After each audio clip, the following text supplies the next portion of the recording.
Bienvenue sur Nexus des Savoirs. Vous le savez.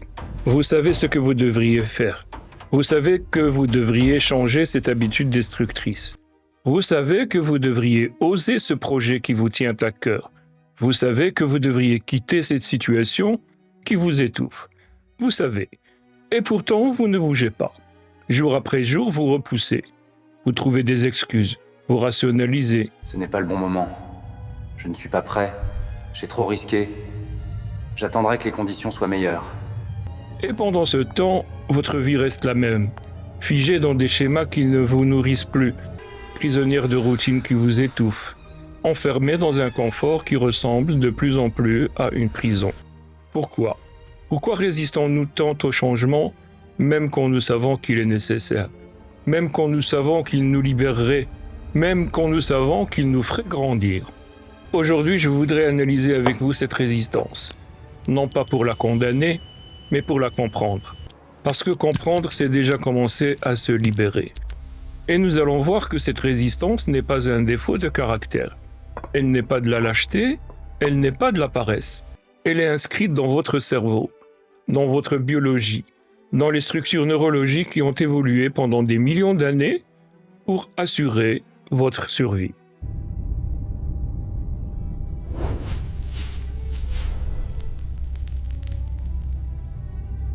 Commençons par un paradoxe troublant. Nous vivons dans une époque obsédée par le changement. Soyez agile. Adaptez-vous constamment. Réinventez-vous. Sortez de votre zone de confort. Ces injonctions résonnent partout, dans les entreprises, dans les livres de développement personnel, sur les réseaux sociaux. Le changement est devenu une valeur en soi, une obligation, presque une morale. Si vous ne changez pas, vous êtes dépassé, fossilisé, incapable d'évoluer. Mais voici la vérité. Votre cerveau, lui, n'a pas reçu le mémo. Votre cerveau ne valorise pas le changement. Il le redoute, il le combat, il fait tout pour l'éviter. Pourquoi ? Parce que pendant des millions d'années d'évolution, la survie de nos ancêtres dépendait de leur capacité à maintenir la stabilité, à répéter ce qui fonctionne, à éviter la nouveauté dangereuse. Dans la savane africaine où nos ancêtres évoluaient, celui qui explorait constamment de nouveaux territoires, qui testait de nouvelles nourritures, qui changeait ses habitudes sans cesse, avait une espérance de vie limitée. Il tombait sur un prédateur. Il mangeait une plante toxique. Il se perdait loin de son groupe. Celui qui survivait, c'était celui qui répétait, qui suivait les routines éprouvées, qui restait dans les zones connues, qui mémorisait ce qui marchait et le reproduisait. Notre cerveau est l'héritier de ces survivants. Il est câblé pour la stabilité, pas pour le changement.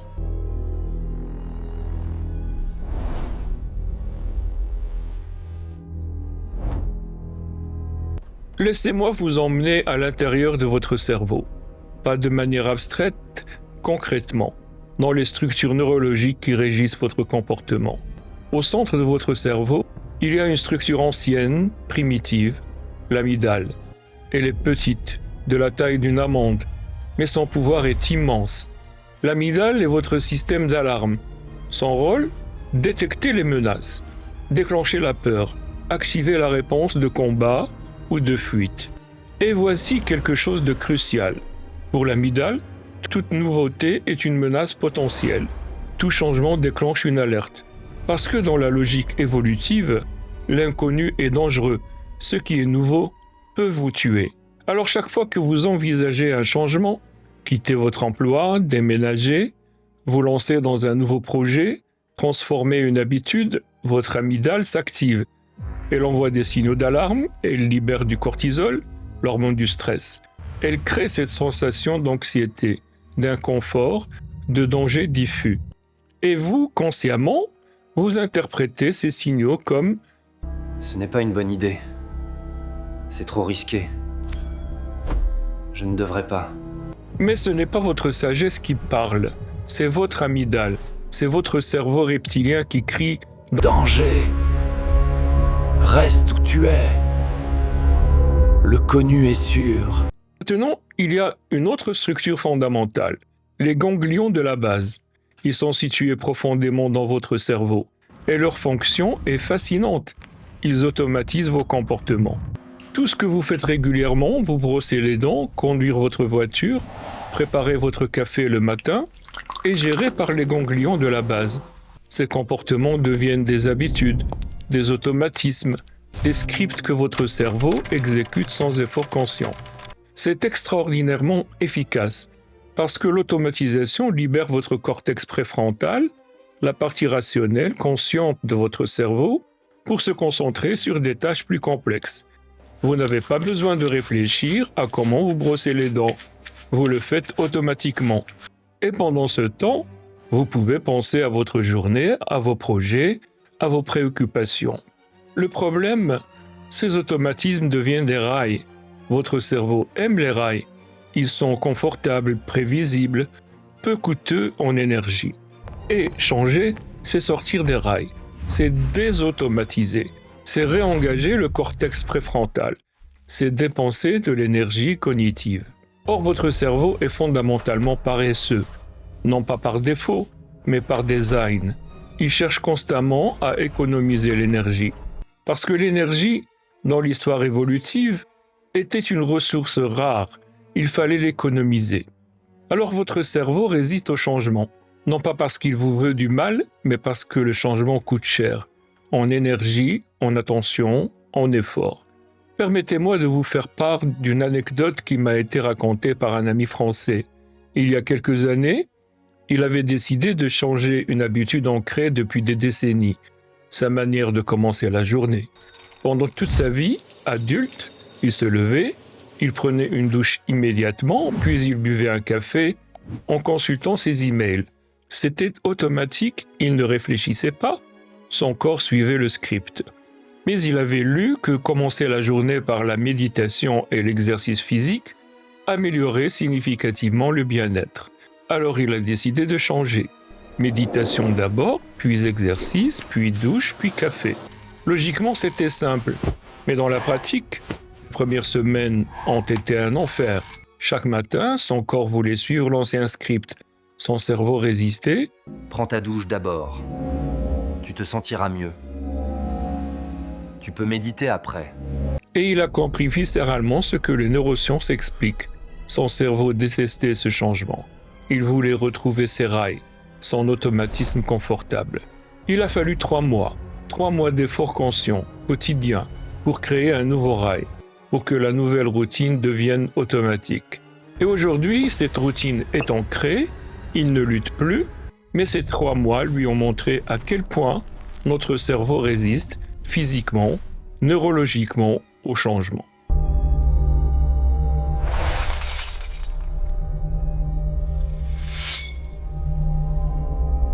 Maintenant, il y a un troisième mécanisme, le biais du statu quo. C'est un phénomène identifié par les économistes comportementaux, notamment Daniel Kahneman, prix Nobel d'économie. Le biais du statu quo, c'est notre tendance à préférer que les choses restent comme elles sont, à valoriser davantage ce que nous avons que ce que nous pourrions avoir, à surévaluer les coûts du changement et à sous-évaluer ses bénéfices. Kahneman et son collègue Amos Tversky ont montré que nous ressentons les pertes environ 2 fois plus intensément que les gains équivalents. Si vous perdez 100 €, la douleur psychologique est environ 2 fois plus intense que le plaisir de gagner 100 €. Et cette asymétrie a un impact direct sur notre rapport au changement.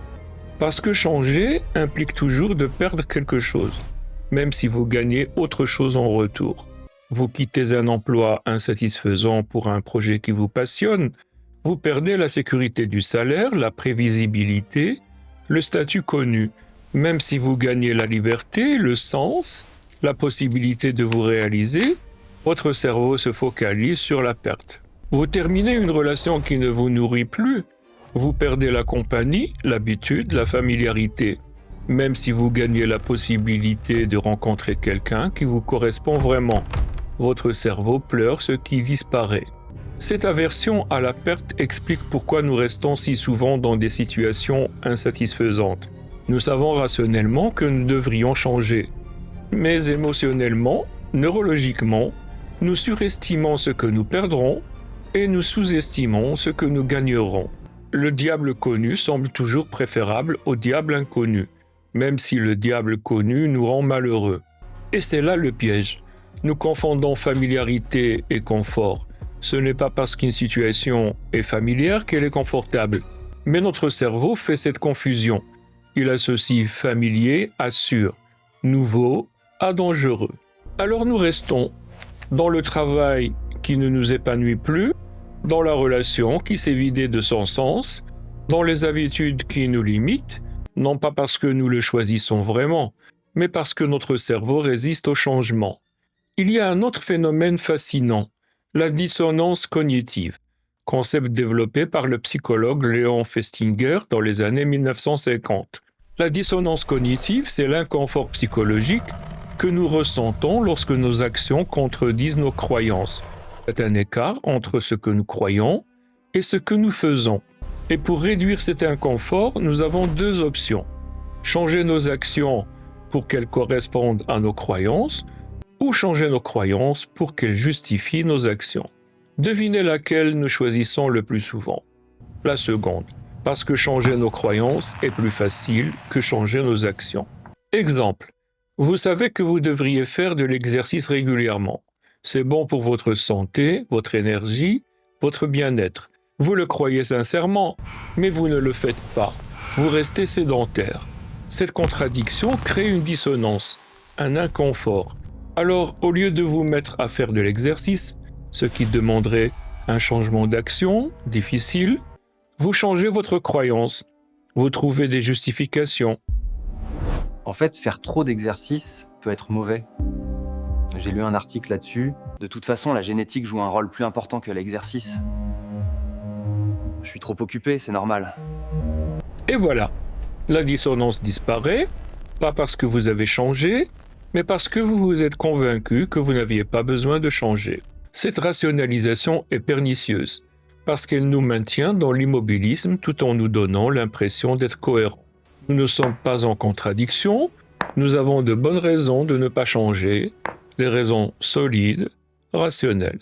Mais ce sont des rationalisations a posteriori, des justifications construites pour protéger le statu quo, pour éviter l'inconfort du changement.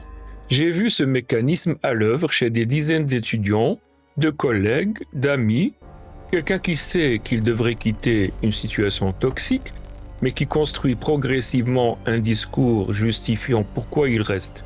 En fait, ce n'est pas si grave. Ça pourrait être pire. Je dois être réaliste. Je ne peux pas tout avoir.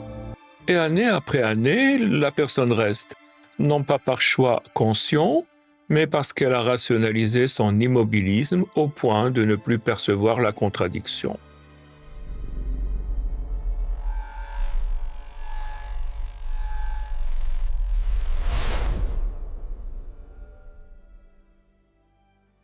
Changer, ce n'est pas seulement modifier un comportement.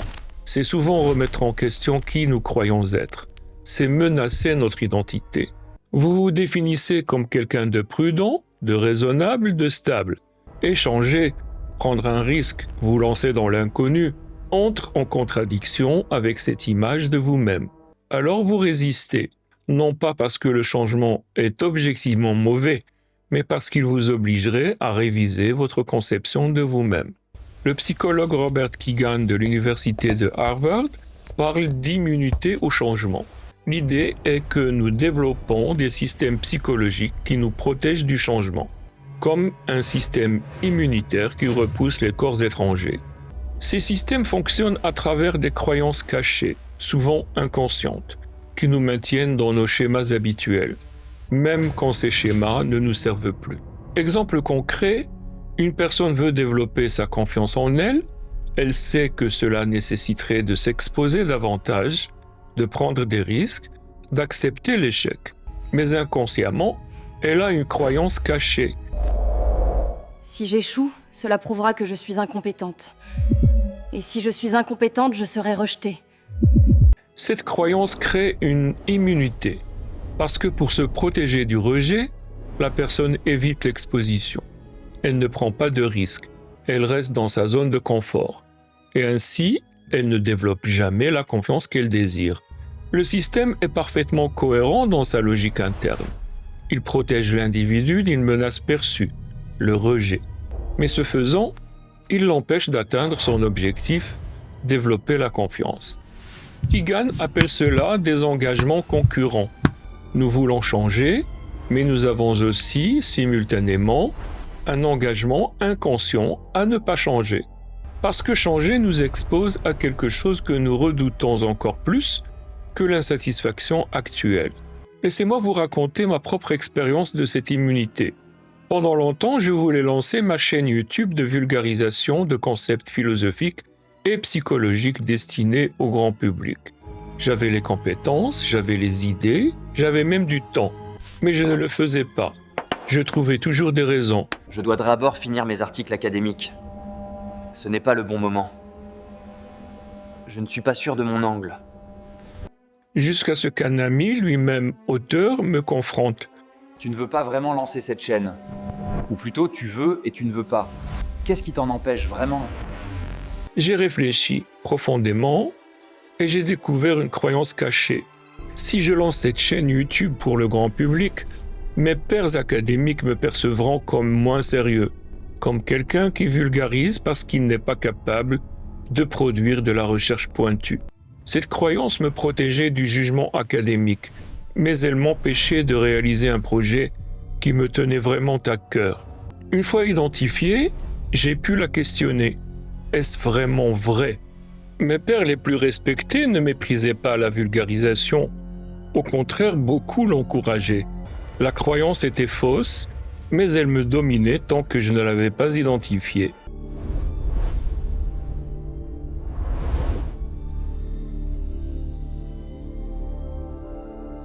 Alors résumons. Pourquoi résistons-nous au changement ? D'abord neurologiquement. Parce que notre amygdale perçoit toute nouveauté comme une menace. Parce que nos ganglions de la base préfèrent les automatismes aux efforts conscients. Parce que notre cerveau est câblé pour économiser l'énergie. Ensuite, psychologiquement. Parce que nous ressentons les pertes plus intensément que les gains. Parce que nous valorisons le statu quo. Parce que nous rationalisons notre immobilisme pour réduire la dissonance cognitive. Enfin, identitairement. Parce que changer menace notre conception de nous-mêmes.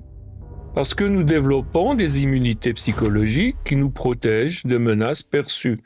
Parce que nous avons des engagements concurrents qui sabotent nos intentions de changement.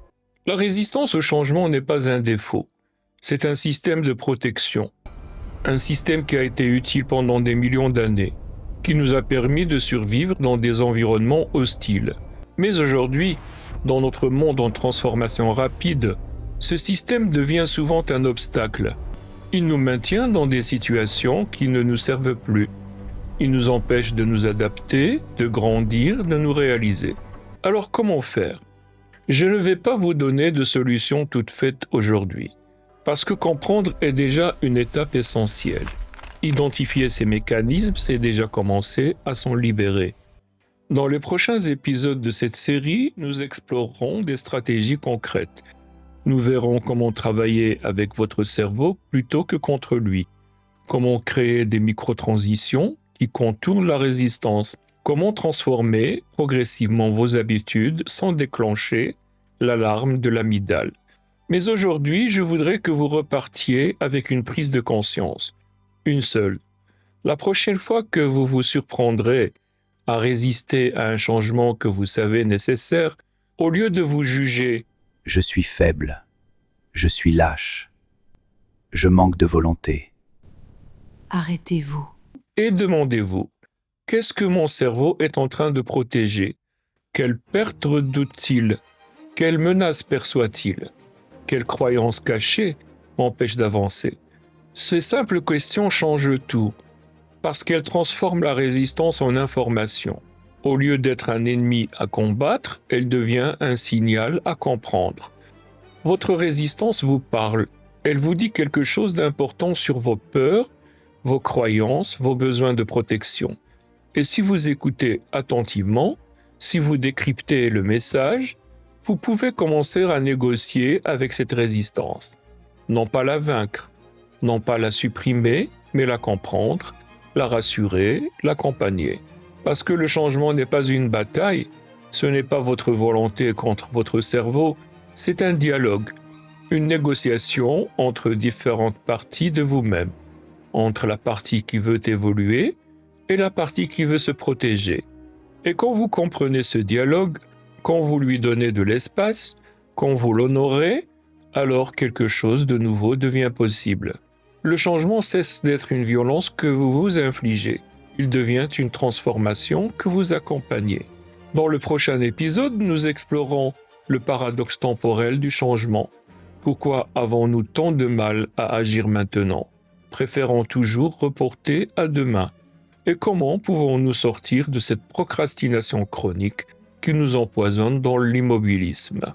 Dans l'attente, je vous dis à très bientôt sur Nexus des Savoirs.